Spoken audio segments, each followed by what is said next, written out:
I'm Thomas, Scottish Boxing News, here with Ross Murray. Ross, how are we doing tonight? Not bad, mate, you? Aye, not too bad. Good. We've obviously just chatted about this, but these sparkly shoes give us a little... How the shiny shoes, mate?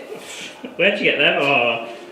Selfridges, mate. Aye. Aye, aye. How much do they set you back? 50 quid, mate. Aye. Round about that, roughly speaking. Good stuff. Obviously, when I spoke to you were on the Cash Farouk and Jane Wilson undercard, which St Andrews show on the end of September. 27th, aye.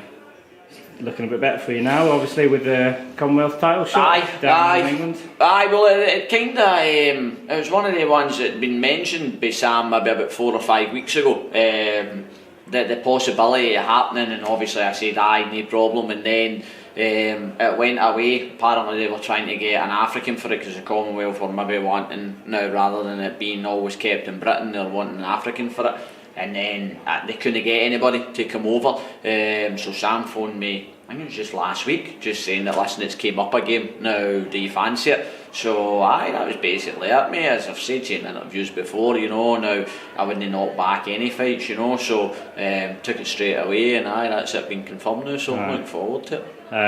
Jay Harris, obviously a tough opponent, not the easiest of guys, but I said, as you just said there, you're not going to shy away from anyone. This is it, mate. At the end of the day, he's the guy with the belt, you know, it's not a vacant one or anything like that, so now the challenge came up and straight away I said aye, I know he's decent, you know, he's 13-0, obviously beat Isomba, who's now facing McGregor at bantamweight, you know. I think he's, what I've seen him, he's quite a big flyweighter, so we'll see how he copes getting back down to 8 stone, because as far as I'm aware he only fought Isomba at 8 stone and he's no fought at 8 since, you know.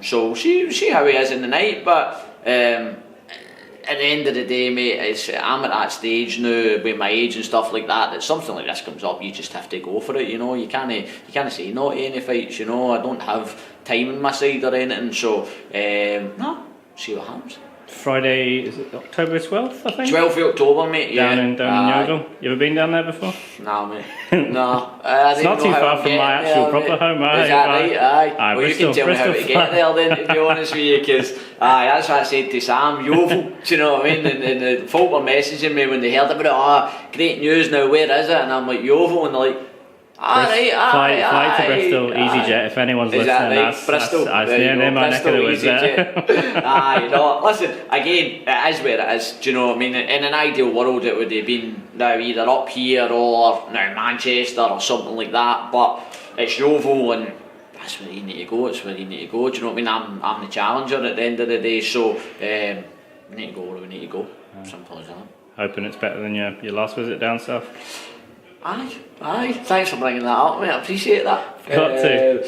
Aye, listen, again, that was another one, tough fight, you know. Sonny Edwards, undefeated, nobody really wants to fight him, apparently, nobody wants to fight Jay Harris, do you know what I mean? So, now, at the end of the day, for me, you don't really get the choices, you know. The opportunities get presented to you and you either take them or you don't, do you know what I mean? Like, you don't get that many opportunities, but one thing that I've found is that if you get them and you say yes, then it happens, do you know what I mean? So now people want to sometimes bitch and moan that they're not getting the fights, or they're not getting this, or they're not getting that.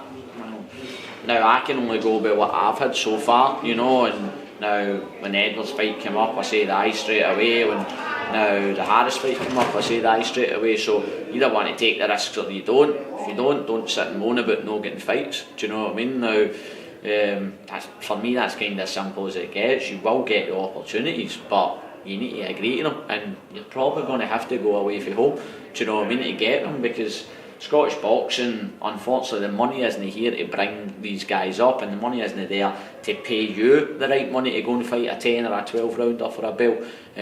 So you're going to have to be the opponent, and you're going to have to go away from home. It's just the way it is. Right.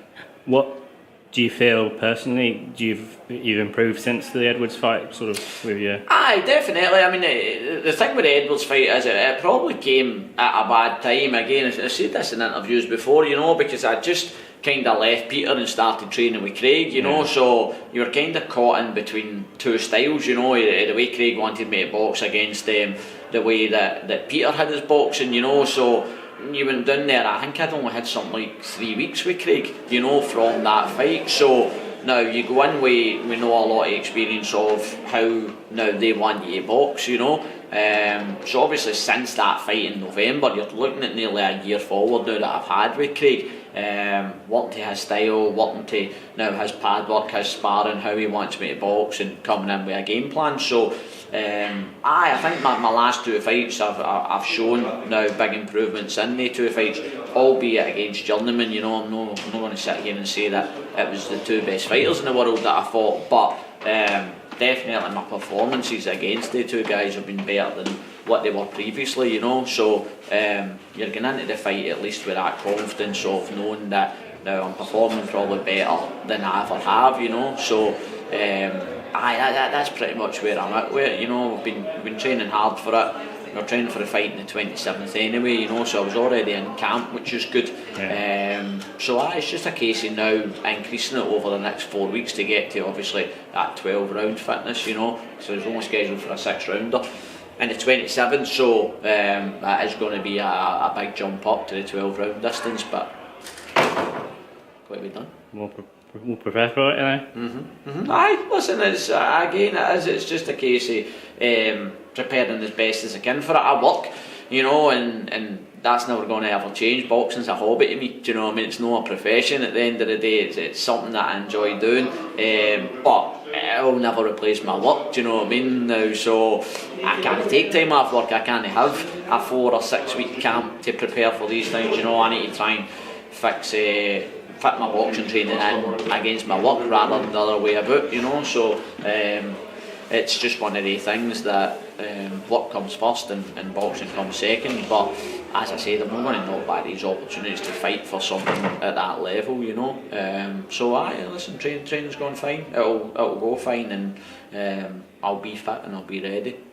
Good stuff. Obviously, last fight I chatted to you, you had a lot of problems with getting opponents and the weights for that. Is it good to just have something set in stone this time?